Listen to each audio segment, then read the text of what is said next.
Welcome back to కథలబడి. ఇవాల్టి మన కథ దేవుడు లాంటి అల్లుడు. ఒక ఊళ్ళో ఇద్దరు అన్నదమ్ములు ఉండేవారు. అన్న పేదవాడు, తమ్ముడు మాత్రం వ్యాపారాల్లో అక్రమాలు అన్యాయాలు చేసి బోలెడంత డబ్బులు వెనక వేశాడు. ఇద్దరికి పెళ్ళిడుకు వచ్చిన కూతుళ్ళున్నారు. తమ్ముడు బోళ్ళంత కట్నం ఇచ్చి తన కూతురికి పెళ్లి చేయగలడు, కానీ అన్న తన కూతురికి పెళ్లి చేయలేడు. అన్న తమ్ముడు స్వభావం తెలిసి అతని ముందు చేయి చాచలేదు. అన్న నిరుపేద అని తెలిసి ఉండి కూడా తమ్ముడు అన్నకు ఎటువంటి ఆర్థిక సహాయమూ చేయలేదు. తమ్ముడు కూతురికి పట్టణంలో ఒక మంచి సంబంధం తటస్థపడింది. మహేశుడు అనే యువకుడు మంచి ఉద్యోగం చేస్తున్నాడు. మహేశుడు అతని తండ్రి తమ్ముడి ఆహ్వానం మీద పెళ్లి చూపులకి వచ్చారు.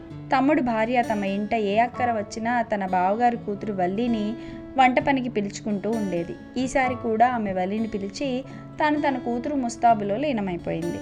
పెళ్లివారికి వల్లి చేసిన పలహారాలు పెట్టి వాళ్ళు మెచ్చుకుంటుంటే అవన్నీ తమ పిల్లే చేసిందని తమ్ముడు అతని భార్య చెప్పారు. పెళ్లి కూతురి అందం సహజమైనది కాదు, పూర్తిగా కృత్రిమమైనది.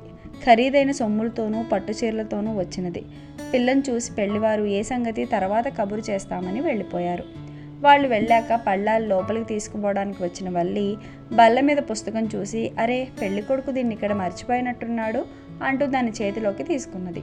అలా నోరు వెళ్ళబెట్టుకుని నిలబడకపోతే వేగంగా వెళ్ళి అతడికి ఇచ్చి రాకూడదా అని తమ్ముడు భార్య చిరాకు పడింది. వల్లి గబగబా బయటికి వెళ్ళి పెళ్లివారిని కలుసుకుని, మీరు పుస్తకాన్ని బల్ల మీద పెట్టి మర్చిపోయారు, ఇదిగో తీసుకోండి అంటూ పుస్తకాన్ని మహేశుడికి ఇచ్చింది.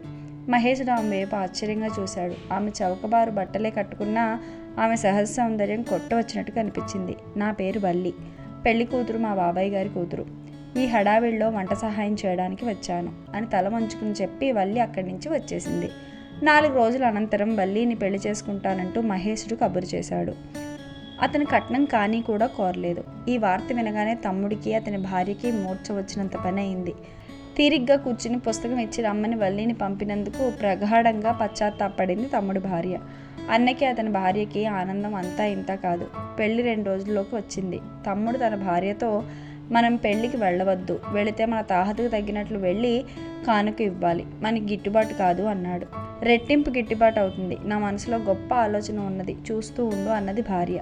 అన్న తన భార్యతో, తమ్ముడు పెళ్లికి వస్తాడు, వాడి భార్యకు వాళ్ళ తాహతకి తగినట్టు చీర పెట్టు, నేను ఎక్కడైనా కొంత అప్పు చేసి తెస్తాను అన్నాడు. పెళ్లిలో తమ్ముడు పెళ్లి కూతురి పేర ఒక వెండి అరిటాకును చదివించాడు.